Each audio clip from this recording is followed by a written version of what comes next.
Pranakasha live stream.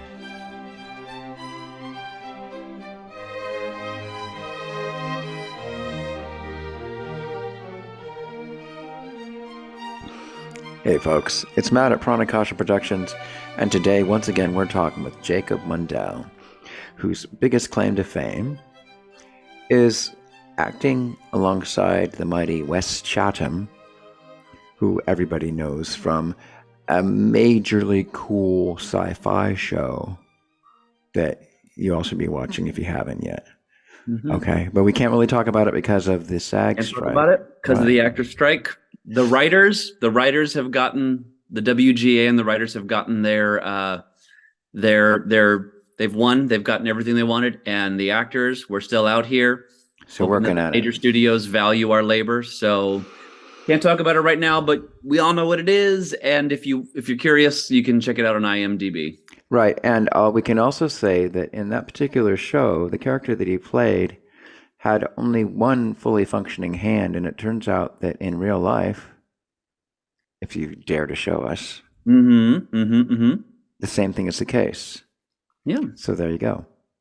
My name is Jacob Mundell. I am an actor of disability. I am a queer actor of disability. I'm married to a boy, happily. I forgot my ring today. I'm not wearing my wedding ring right now. Shame on you. Shame on me. That's it's primarily where I'm active with what I like to speak about. But okay, today we're talking about something else. Let's go on a quick tangent though. So you mentioned that you were queer as opposed to gay, and could you explain the difference to somebody like me that's a bit uninformed?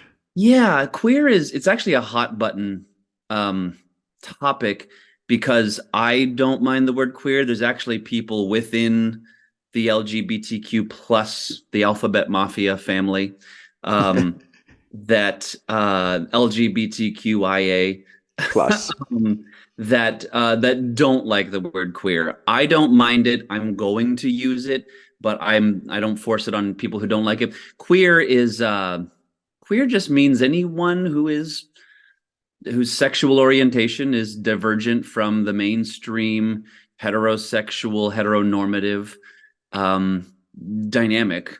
And there's also other definitions of it. That's the way that I see it.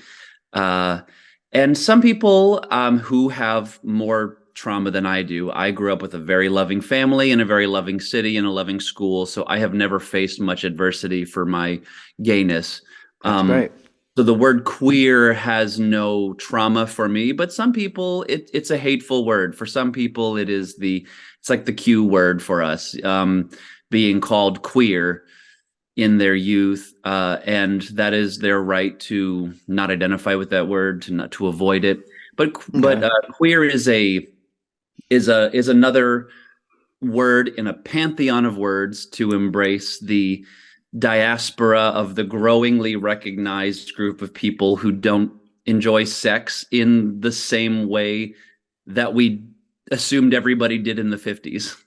Yeah, so that's a perfect segue into your show that we want to talk about, right? Mm-hmm. That has to do with Edgar Allan Poe, right? Well, I mean, yeah, unexpectedly, yes. Hi, everybody. The first time that I was on Matt's show, he reached out to me due to that TV show we're not allowed to talk about. But it has to do with things expanding and getting bigger, bigger and bigger. It has to do about that. Getting bigger. But this time around, I reached out to Matt and I said, hey, can I be on your show again? Because I am aggressively marketing a production that I'm a part of.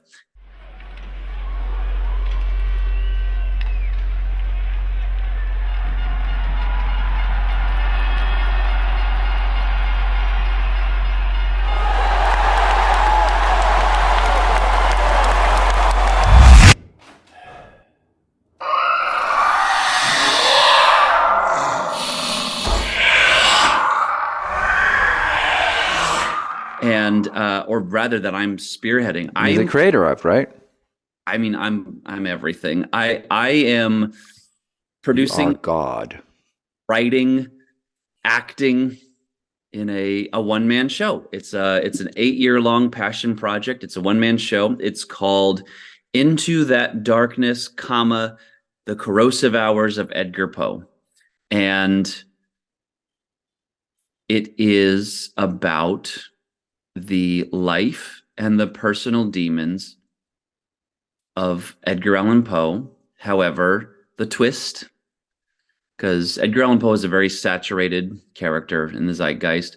The twist is that Edgar Allan Poe is much more akin to a modern millennial. He has a smartphone, he has a smart speaker, he has a laptop, and he is a it's still 1835, but it's like an alternate history of the United States.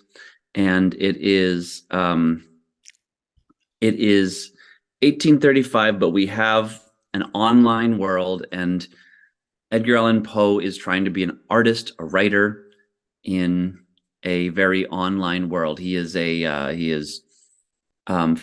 having fights with publishers. He is writing reviews. He is trying to get his own work published, and based on his poems as well as all of the letters of Edgar Allan Poe that have survived today, he is trying desperately to fend off a historical yet timeless slew of human challenges involving addiction, alcoholism, loneliness.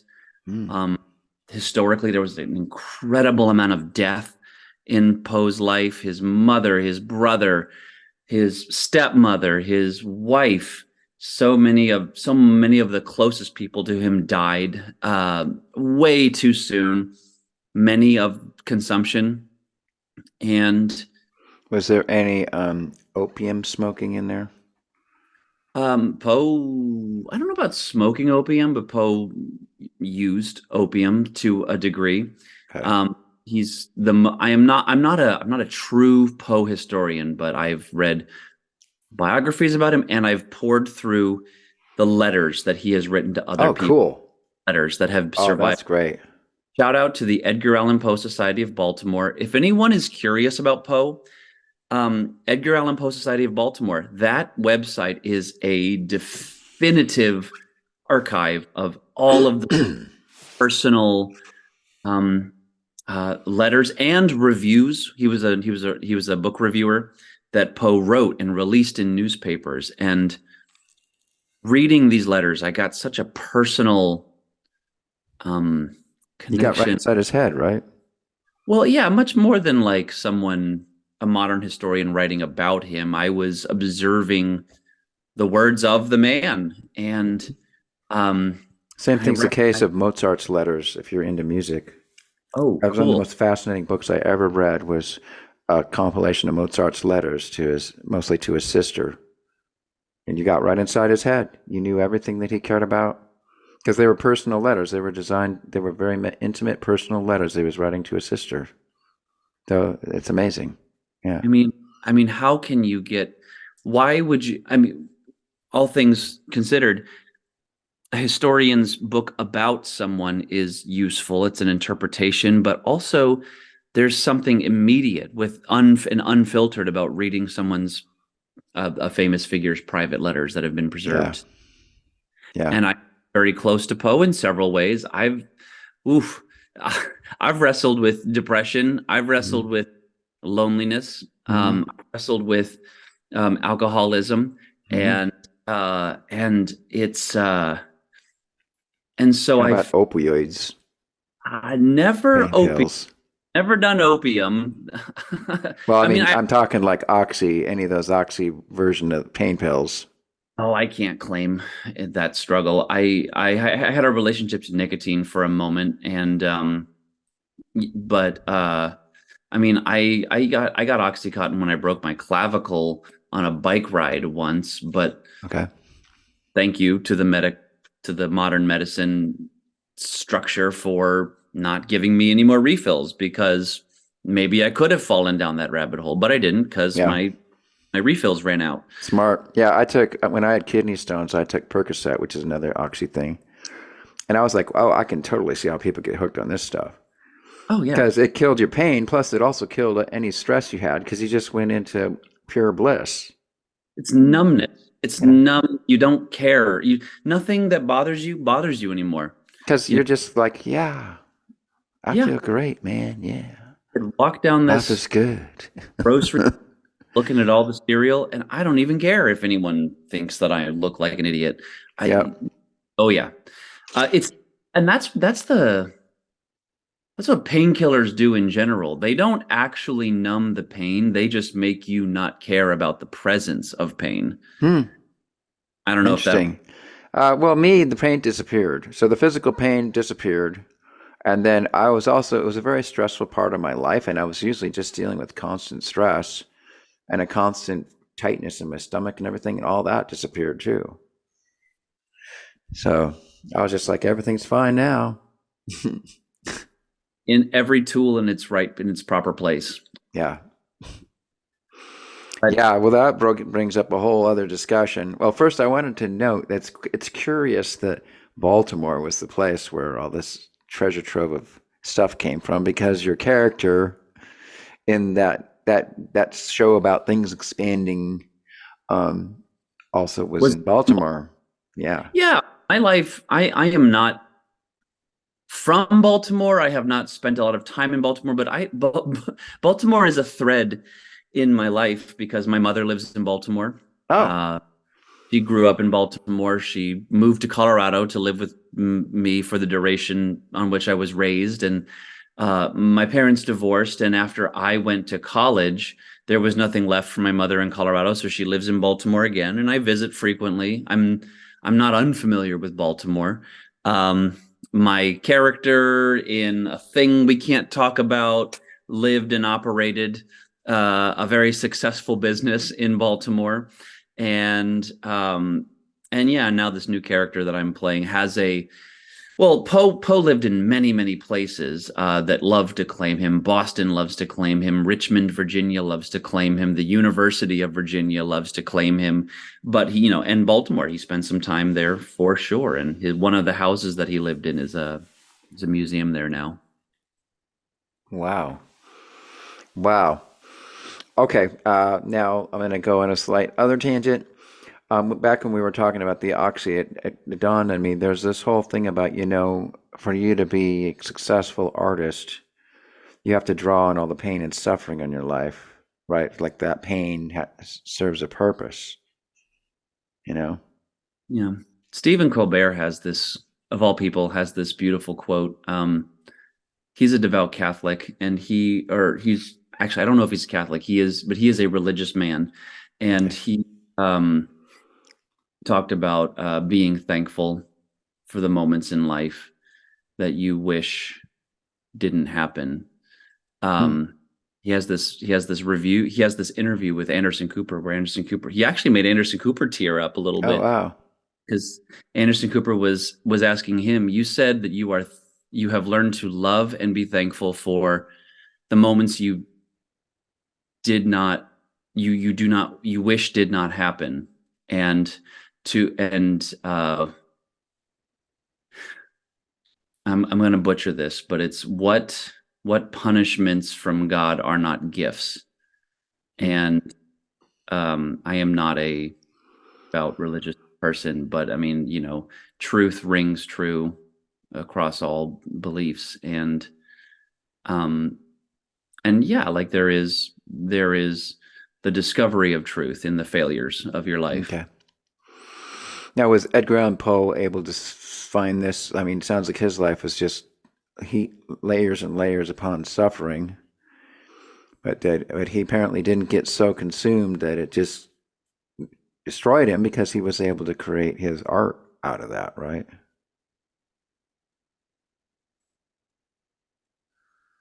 I don't know if it's worth it. I'm an artist.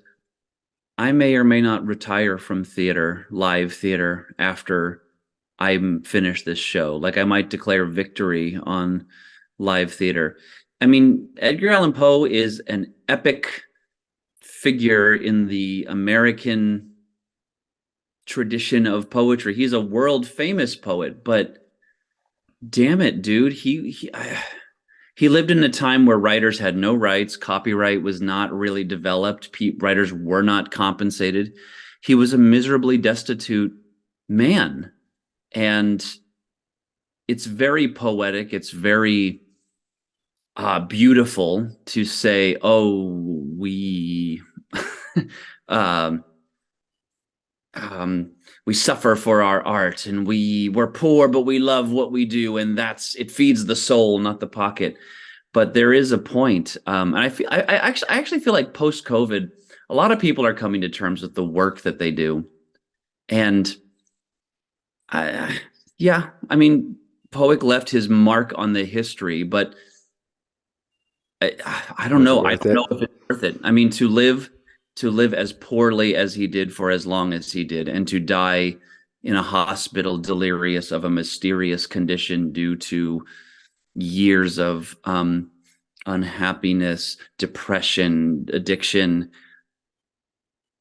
I don't know if my time here and my experience and my one shot at having a human life is worth giving everything to the performing arts industry that the professional industry constantly demands.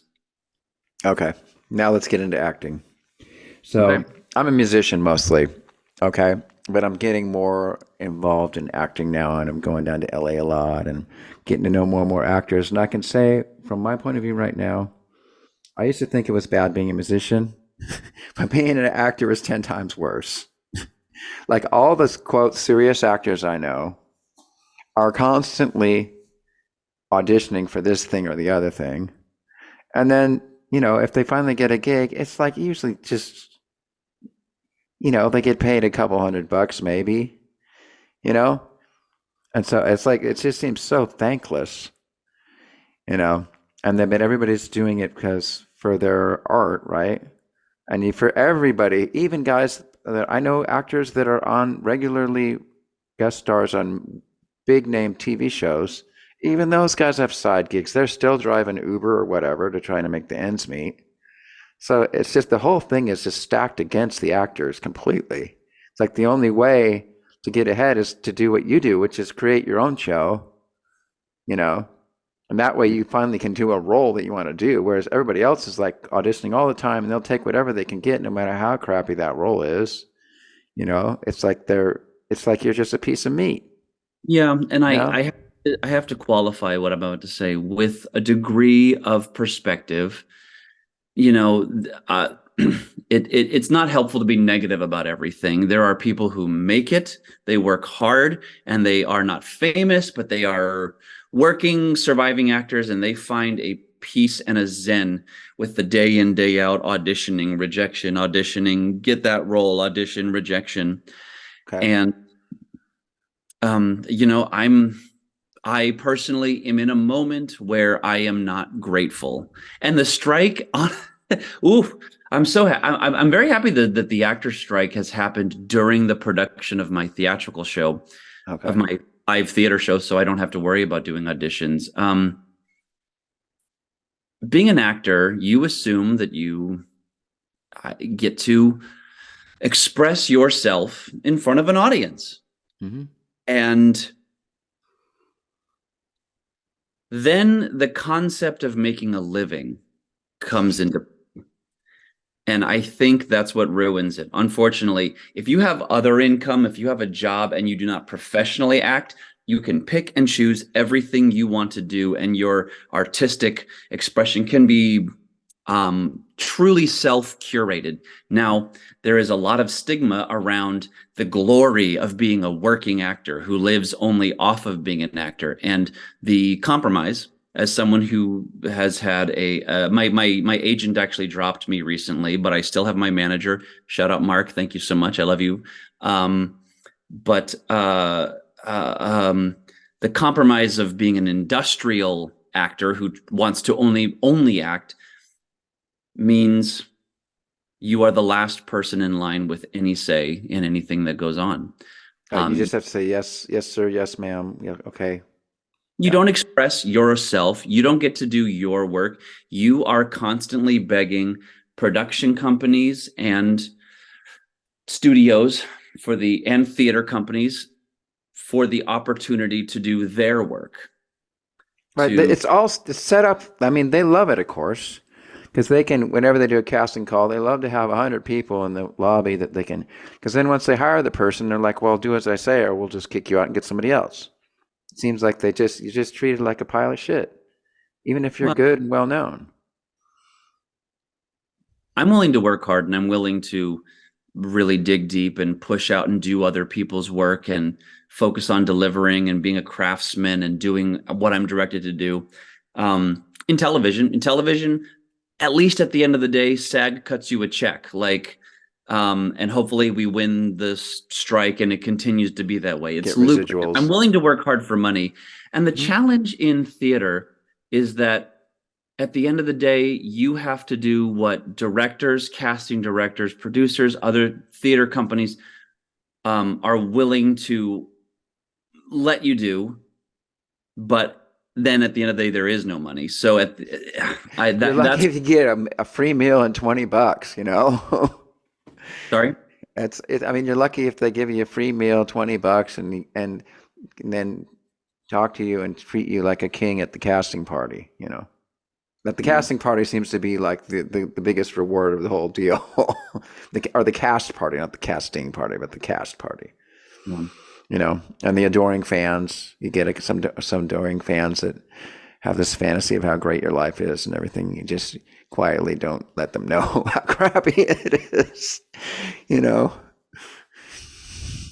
And again, you do not become an actor because you think it's gonna make you rich. Being an artist, every other type of art is a labor of love. You do it because you love it. Mm-hmm. But because acting is a collaborative art form, you cannot do it alone. You need a village to make a baby, to make a production, to make a show. Admin people, marketers, directors, technicians, producers. You have to compromise somewhat, and I'm I'm in an arc of making peace with my career. I just right now in this moment of time, I'm at a moment of bitterness where I feel like I have no say, and I'm constantly giving away my free labor to audition for people who ultimately don't bring me in, and maybe that's my fault because I'm not a brilliant enough actor. But I'm Well, getting to, okay, I'm sorry, but the thing is that the actors that have become popular, they aren't necessarily that great of actors. There's just something about them that people like. There's something about the way they look or some quirk of their personality, and they're like, "Oh, I like that guy." And then that person becomes well known. And then after that, once they get notoriety, they might decide to finally take some acting lessons and become a halfway decent actor. But most of them aren't really that great of actors. That's not why they became famous. It's more like there's just something about them that has a magic spark that the public likes. that's something about them is that they're really hot. Yeah. But so let's take all that negativity. Let's put it in a box here. Okay. I guess I'm having one of my days. This play. I am producing this play because this is my shot. My husband is supporting me. He's letting me Okay. really selfish with all of my time. I don't see him a lot because I'm going to rehearsals constantly. And this is my moment to have autonomy, to make the show that I want to make. I wrote it and I'm cutting the checks and I'm paying people and I'm having a great time. I'm That's enjoying cool. a very short, briefly lived moment while it lasts, making the props, making the marketing, because after this, it's over. But this is my chance to um feel like I have autonomy over my art Yeah. in just this modern moment in the long timeline of history, which is this moment in America. This is just the state of the performance industry, and Yeah. and that's there's no I have no end to this thought. It's a thesis. It's an open-ended thesis, and this is the way it is right now. So I'm making my show so that I can do it the way that I want. That's great. And it's running for how long? So my play, in Chicago is Into That Darkness, The Corrosive Hours of Edgar Poe at the Edge Theater Off-Broadway, 1133 North Catalpa Avenue or West Catalpa. We're going to put the link with the address. Yeah, all the links. It opens Halloween weekend, which is just like a few days before Halloween. It's October 27th, and it runs 3 weekends, Friday, Saturday, Sunday, for 3 weekends. So 9 Wow. the last weekend of October and the first 2 weekends of November. Okay. Is it possible to give us a couple of little snippets from it? Throw a couple lines up there or something? Or Let's see, what are some of my favorite lines right now? I sew in a lot of Poe's poetry into the script, and then I add my own, modern text. It is, let's see.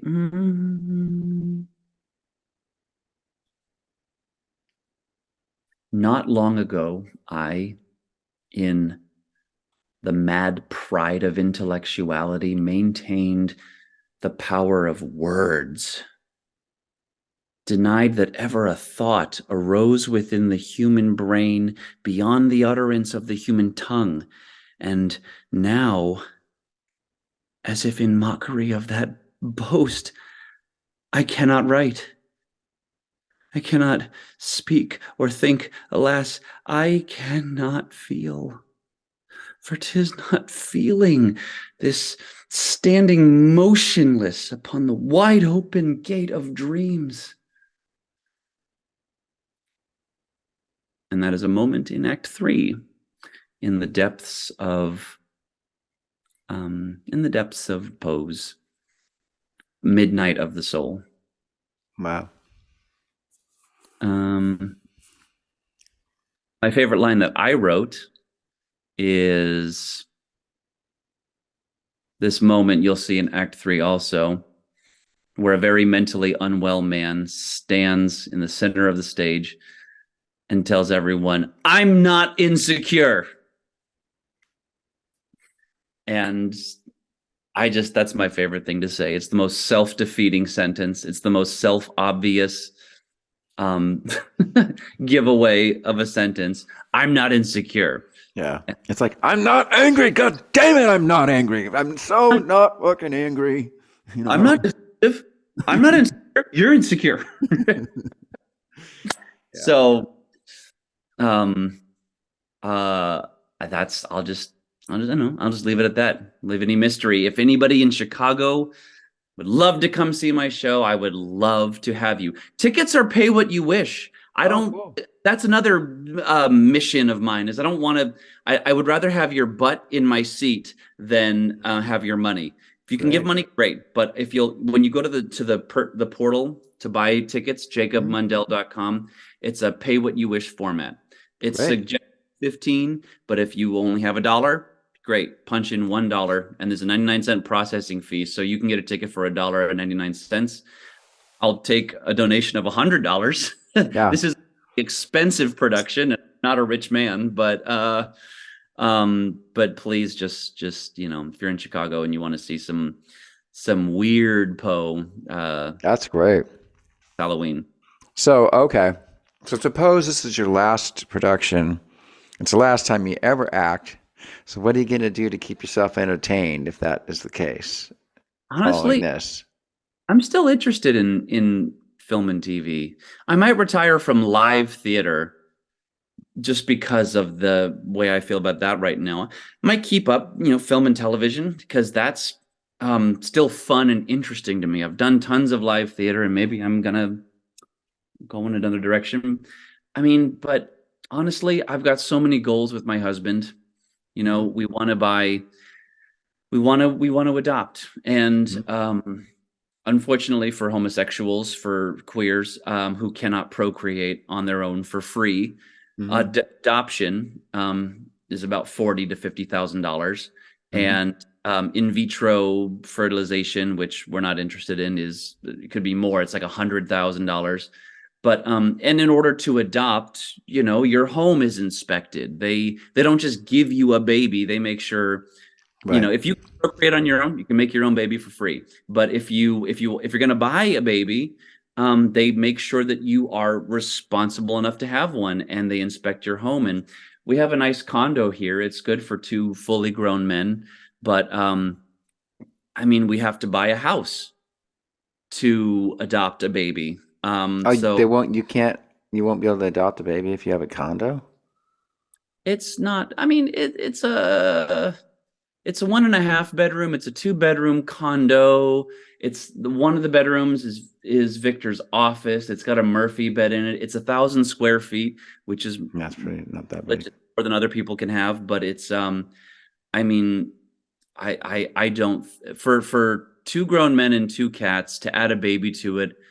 Um, I don't know if we'd be happy, and we'll have to move farther away from town to be able to afford a house. But I honestly, yes, I'm pretty sure the government wouldn't let us have a baby, and we also just want to scale up anyway to have a good life for a child. Okay. What That's about foster children, foster care? fostering is fostering is another conversation, and we did talk about it, and we're not going that route. It's of course it's much less expensive, and it sucks to hear myself say it out loud that money is a factor, but fostering is complicated. You don't get a brand new child. You don't get a true baby that you get to have the entire lifetime experience with.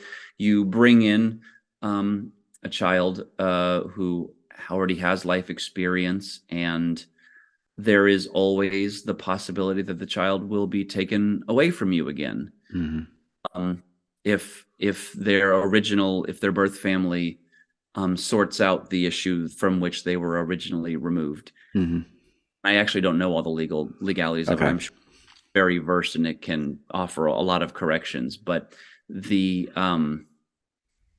I don't know. I have lots of feelings about it. I feel like I'm confident in the strategy we've chosen, but at the same time, I also bounce back and forth. But we have committed to adopting rather than fostering, just to, once the child is a part of your family, they are your child, and that is your family, as opposed to the challenge of the grief of potentially having the child leave, and also not getting those initial bonding years.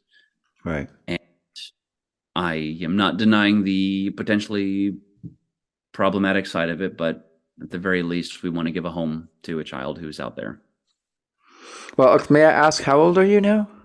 35. Oh, dude. Okay. So I'm 57. Mm. So for me, the thing that I tell myself every day is, in a few decades, I'm going to be dead. So I better kick it in right now and just go for it before the time's up, And that's kind of the thing that inspires me. It's just like, go for it. Because no time like the present. And then I also think, on my deathbed, am I going to look back and give one shit about what I did at my IT job at work? No. I'm going to care about, what I did, all the artistic stuff I did. And the friends I met, the people that I loved, all those things are the things that truly have value. And I'm like, well, okay, I'm going to put all my energy into those things as much as I can. That's true. And am I going to care about how much I paid for the water bill on my deathbed? No. That's one side of the coin, and I agree with you, and I'm gonna push back on you in the sense that, or maybe this is an agreement. It's saying the same thing. Part of me is also a little bit over creating memories that I'm going to have on my deathbed. The past and the future are illusions, and there's a certain point at which let's just take care of ourselves in the present. And actually, that's the best answer. That's actually the best. The idea, the thing about the deathbed, it's sort of a device. Actually, it's I guess what it is a device to get myself into the present. Like, kick it in, man. You should be in the present doing these things now. Don't just put it off. Here now, because Yeah. it's it's gone. It's gone again. It's gone again. And you will not live forever. You can't live forever. So just be here now. And um, I guess what I'm saying, I guess what I had, the way I feel in this moment right now is a little contradictory because I'm looking forward to this production being over, Mm. and I can go back to saving money. Yeah. But to me, that is the form of self-care right now, is to Okay. stop letting something, this big project, this big motion, like push me over the, like suck me dry and heave me over the edge. And I am looking forward to this commitment being over. And then I can just, all I got to do is go to work and then cook for my husband, like, save money and be with my family. And that's just, That seems like heaven to you right now. And then, how long will that last, do you think? last as long as it lasts. And then when I'm ready, I'll move on to something else. Mm-hmm. Yeah. Yeah, I don't know what's next, but that's because it's not my job to decide that right now.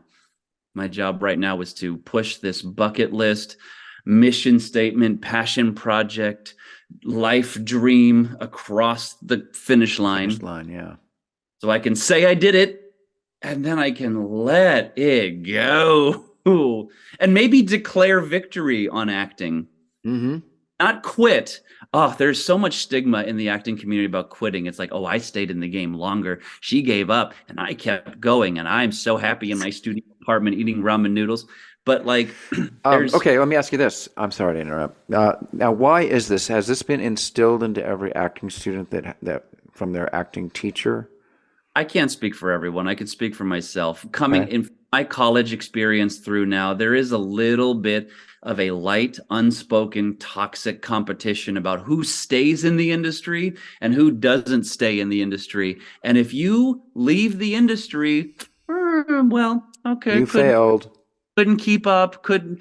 And I think that's, ooh, there is some truth to it. If you stuck to it, maybe you'd start getting the roles you wanted later in life when you're more talented. But at the same time, if the industry is not serving you and it is an abusive industry, like, I don't, there's a difference. You can say I quit, or you can say, you know what? I did a lot. I was on TV. I produced my own play. I wrote a play. I did a national tour. I did this. I did that. I'm declaring victory on my acting career. And now I'm going to use the second half of my life to do something else that makes me, new. I contain multitudes. I don't have to just be an actor. Mm-hmm. I think that there's a pressure on actors to just be actors too. And Yeah. I mean, hear what I'm saying? But there's something, because like I said, I mean, as far as I can tell, I'm a bit of a newbie in this, but like, it really seems like, geez, wow, you guys put up with a lot. Yeah. Yeah. So I can't speak for everyone. For me, the motivation was always a focus on the future. It was a dream of the future that allowed you to put up with so much disrespect in the moment. Well, even stage acting too. I mean, like as a musician, like for example, mostly a classical musician. Most of the gigs I do are classical. And at one point I learned how to sight read. So I can literally go to a gig and play a 2 or 3 hour gig without any prep. I can just go and do it. In fact, this last week, I got hired to do a gig to play solo cello for this dinner party for these 20-year anniversary of this bunch of architects for sustainable architecture in Seattle. And they just took me in a corner of a room, and I literally practiced my cello for 3 hours while everybody was talking, and they paid me $100 an hour. So I got $300 for practicing my cello. I didn't have to prep for that at all. I'm like, wow, this is way better than having to like be a star in a play where I got to go to a jillion rehearsals, memorize all these lines, and then be lucky if I get paid $100 after the whole thing's done. The gig economy. It's like Uber or Postmates, but the work it's just inconsistent. And And there's a lot of talent out there. There's a lot of other people. So you got to be ready to compete with them. Especially in the YouTube era, where everyone can someone in Kansas can audition for a show in LA from their basement. Yeah. There is a lot of talent. Not that there's anything wrong with Kansas. Nothing wrong with Kansas. They have great tornadoes, I hear. Remote, not a traditional industry location from LA. I was born in Kansas. I was born in Liverpool. But yeah. No one deserves to be a working actor. You have to work for it. And you should work for it until it doesn't make you happy anymore. And once it doesn't make you happy anymore, you shouldn't do it because you feel like you're giving up. You should not do it. If the work isn't making you happy, if the abuse is making you more unhappy. Yeah, like when you realize you're just serving the voice in your head that's telling you have to do this, otherwise you're no good, then you might turn and talk to that voice and say, why? Well, one thing is that I noticed that actors that become politicians have a huge advantage, because if they're good, they already know how to speak in front of people, in front of a camera. They know how to deliver lines in a convincing way. All of those skills are super useful for politicians. So that's a possibility.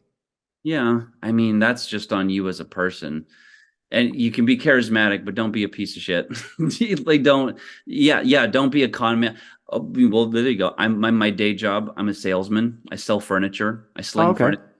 I'm the best salesman. I'm one of the best salesmen in that branch. And it's probably because of my interpersonal skills. I don't lie. I'm not dishonest, but I'm like, yeah, I don't tell them the bad sides of the furniture. I tell them the great sides. And I'm like, yeah, this is a awesome sofa. It's white. It'll make all your friends jealous.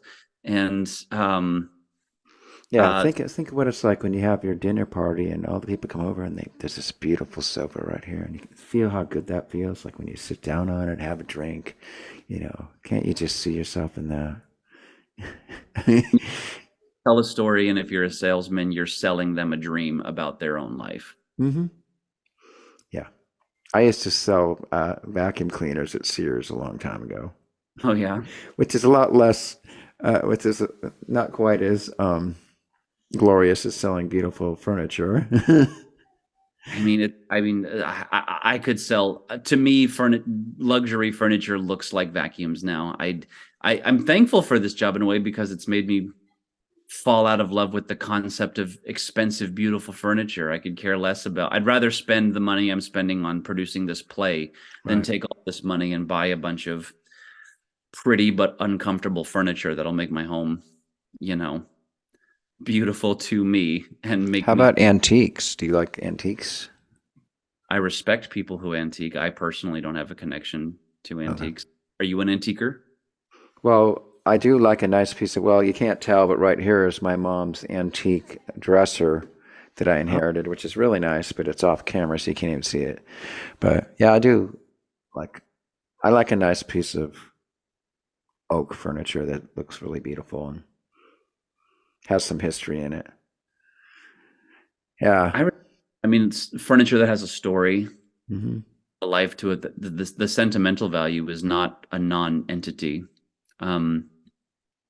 Furniture that everything that I sell is off of a conveyor belt, and it has no story. It's new, just new for you.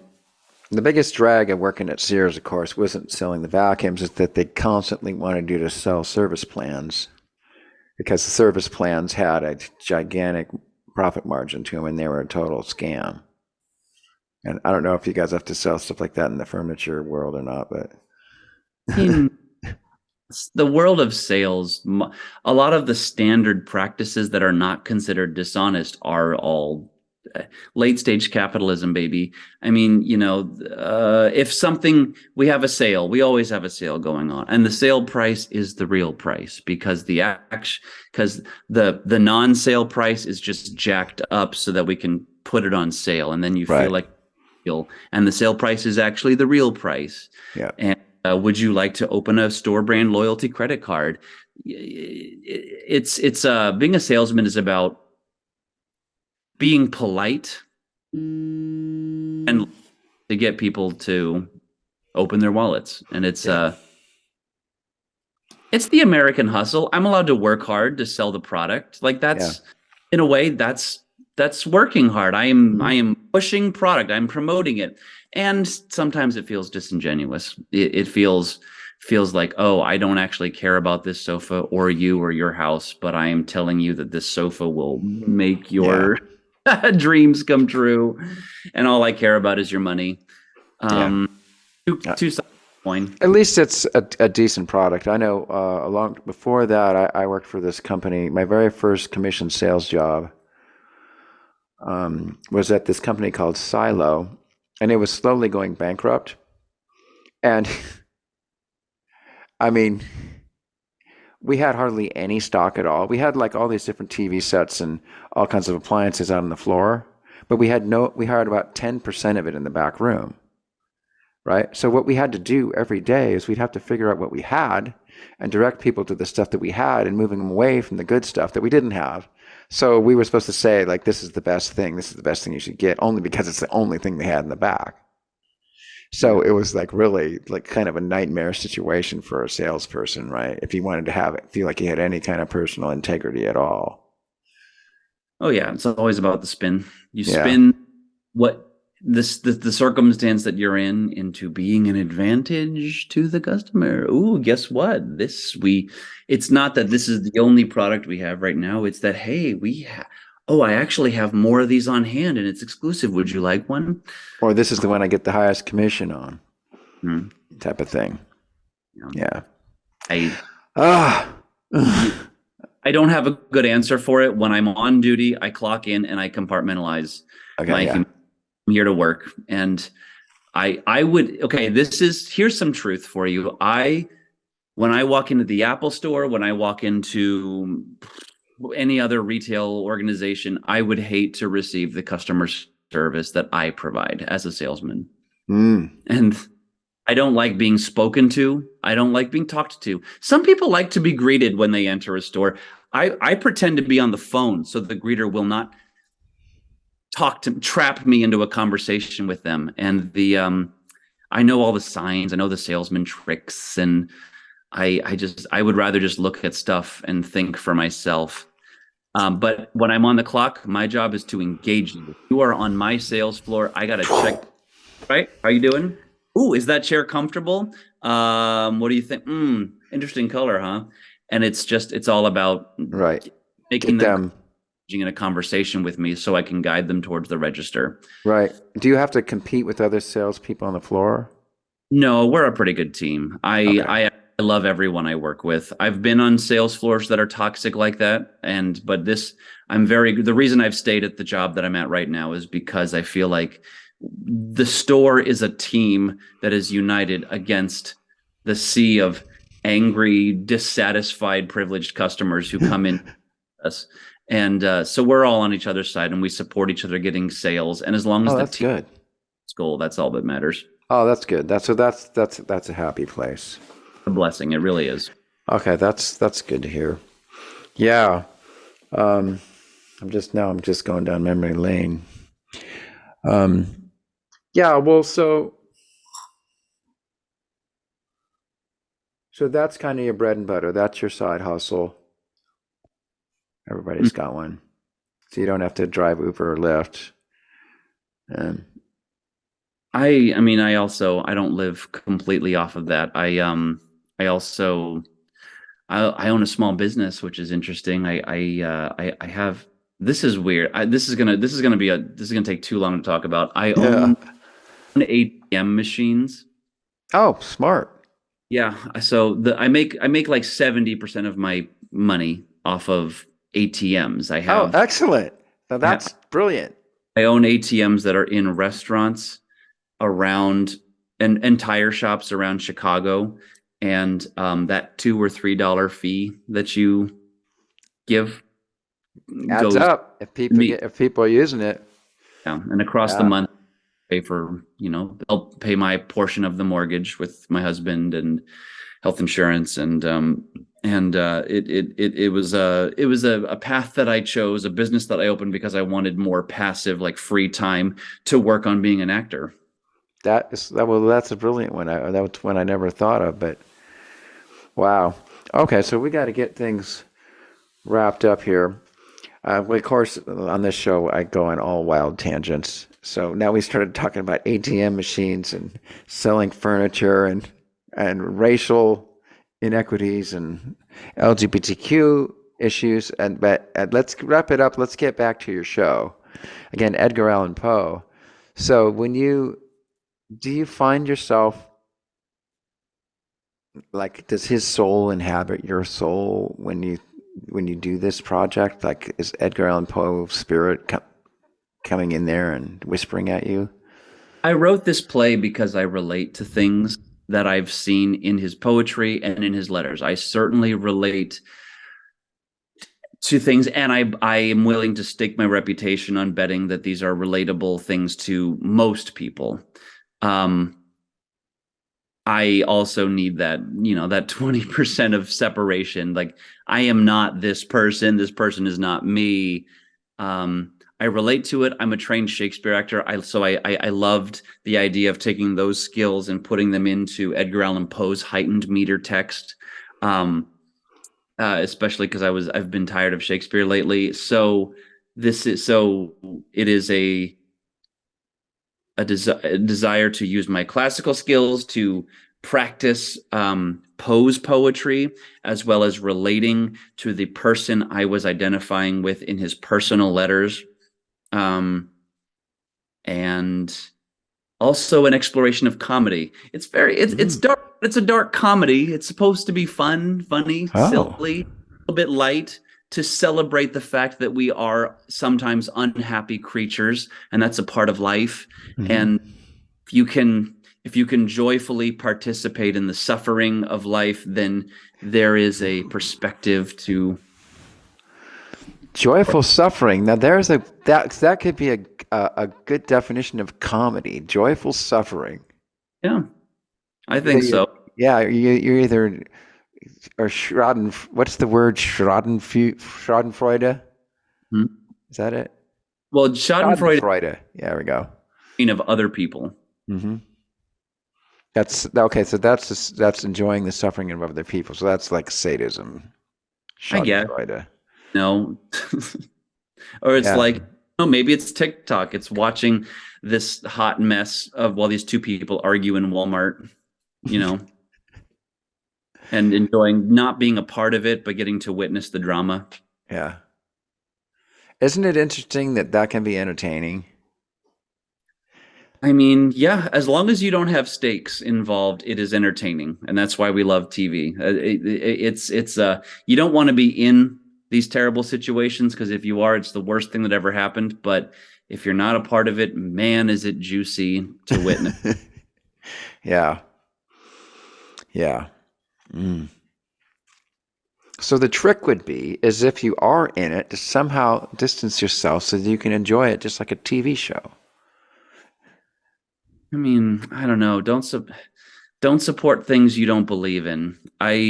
Some social media is taking a turn lately, and my algorithm's been showing me clips of violence and things, and I realized that if I watch them too, like fights between people and police officers, sometimes the people are obviously wrong, sometimes the cops are obviously wrong. Like watching or just people fight in general, it's addictive to watch. I want to keep scrolling and seeing more of them, but I realize, oh my God, what is happening in my body? I am upset. I am emotionally engaged in what's happening, but not for the good in this. So, I mean, discretion. Don't support. I mean, and consider the source. Mm-hmm. What are you supporting when you take joy in watching something? Is it fiction, truth? Does it come at someone's expense? Right. Or we're supposed to wrap up. Let me just throw this in. Well, what's the point of creation? Like, why do we have all this pain and suffering in our creation? Maybe it really is just entertainment. And we need all this drama for the creation that we live in to be entertaining and interesting. I mean, there's cheap entertainment, which has a place. I like it. I like cheap entertainment. I like watching a cat play a tuba on on TikTok. That, hey, you know what? Let's go for it. Like that has a place too. But I guess a heightened expression of creation of deeper thoughts, if you want to take yourself more seriously. I mean, there's the satisfaction of putting your voice into the universe, into the void.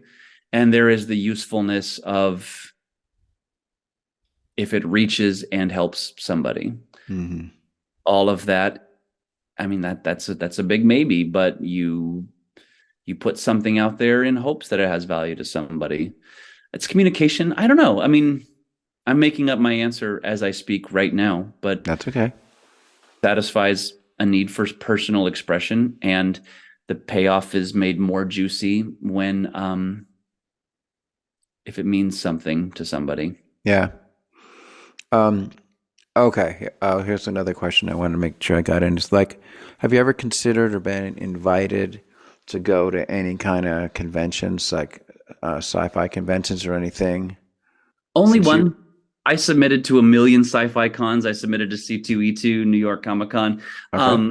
Said, hey, I was on this show that was kind of a big deal right now. You want to have me as a guest? And they said, no, you're not important enough.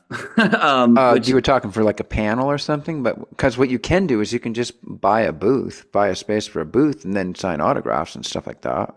I don't think anyone wants to pay for my autograph. I to be honest, but I did. Okay, so I did do a convention. I've done two. New York Comic Con didn't take me, but this Facebook group, the name of the show Geeks, took me. I know that group. Yeah, they had me. I used to follow that group all the time. In fact, I even got in some giant flame wars with some of the admins. I hung out with them a little bit. We did cool. As my character enjoyed. And then in a more official capacity, there is a con that I went to last year, and I'm going to this upcoming year. It's called Gaze in Space. I know who they are. Yeah, the DNI con, and it's a sci-fi that's specifically hosted and shared and centered around the queer community. Right. And I had a great time when I went last year. Shout out to them. Great work for my community, and I'm looking forward to revisiting them this year. That's cool. Yeah, I bet. I mean, that could be something to do. Of course, I mean that it depends if you like interacting with fans and stuff. 'Cause I bet if you had your table and you set it up right, I think you could sign a lot of autographs. Because I know, like in the Star Trek world, there's people that have been going to Star Trek conventions for decades now, and they were just on one episode of a Star Trek way back when, and they really ran with it. Look, I love you, Matt. We got to be realistic here. My table was right next to Garrett Wang's, and Garrett Wang was charging $50 a piece for the signed photos, and I was $10 a piece for my signed photos. And I was on one season of this cool show in 4 episodes. Right. I mean, he was on all 7 seasons. He was a main character. Like you got to be grateful for what you achieve, and I am not that. I'm not worried about. So I'd rather give them away for $1 a piece to share the love and make people feel special, like they got something useful, instead of trying to gobble up, money. I'm okay. I'm not rich. I have enough money. I'm okay. Yeah. Okay. Yeah. Cool. Okay, we got to wrap up because you got to get somewhere. Got to go to rehearsal soon. Oh yeah, and then that's so bad, but I wanted to. Oh, sorry. No. I really relate to that. Here and present. But yeah, I'm going off to rehearsal, so I just appreciate you letting me come on, talk about life, jam about art, jam about why we do what we do, and I wanted to plug my show. The link. Can we include the link to my? Yep, we can do all that. Do this right now. Yeah, and then also we'll put like graphics and stuff like that, we can put it up above, like I usually do. Yeah. Or if you want to just suddenly throw up a splash right now, we can we'll just pretend we did it, and you'll just send it to me, and I'll edit it in. Yeah, I'm doing a lot of marketing. You can see trailers and graphics for my show if you want to get a sense for the vibe. It's on Instagram, it's Jacob.Mundell. On Facebook, it's Jacob Mundell, and on Twitter, it's Jacob D. Mundell. So check out some of the videos I'm releasing. You can see the bios of the other cast members that I'm working with. And if you're in Chicago this Halloween weekend through November, tickets are pay what you can. I need your butt in my seat. I don't need your money. Come see some art. Art belongs to everybody. And it's about the human experience. So I hope you can walk away with some kind of something useful. Okay, let's just throw the trailer up right now. Yeah. Okay. So that was cool. Yeah. So that gives us a little idea of what we're going to see, folks. And anything else we want to say there? Parting shots. Thanks for having me, Matt. It's fun to jam about life. It's fun to when I say you have a lot of private thoughts, but when you say your private thoughts out loud for other people to see, you got to make sure you mean it. So it actually helps me realize how I feel about some things. Yeah. Yeah. Well, take care. I wish I could be there. That's okay. So Chicago's a bit of a drive. I'll give you a free ticket if you want. I'll give you a discount on a ticket that you decide the price of anyway, but I understand, of course. I don't expect you to drive or fly out to Chicago. Of course, what would happen if the show takes off and then you start taking it on the road? I might try to publish it. That could be fun. If I get tired of acting in live theater and I decide to start submitting my play to, like from a playwright perspective, try to get someone else to produce it and someone else to play the part, get it published. That's not nothing. Mm-hmm. Cool. All right, sir. So bladder calls. Surprisingly, my bladder isn't mad at me right now, which is a first. And then you know a little bit of Star Trek, right? You know how to do this thing here? 100%. There we go. Live long and prosper, my friend. Long and prosper. There we go. Peace and love. Peace, love, and new opportunities. Huge success with your current show. And then, once you have your little sabbatical for whatever new projects come down the road. Yeah, we'll see what happens next. Yeah. Godspeed. And thank you so much for having me back, Matt. I really appreciate it. Oh, my pleasure.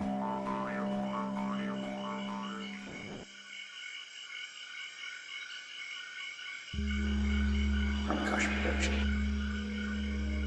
Fantastic creations emerging spontaneously from the space of life. For the benefit of all beings everywhere. We gotta change.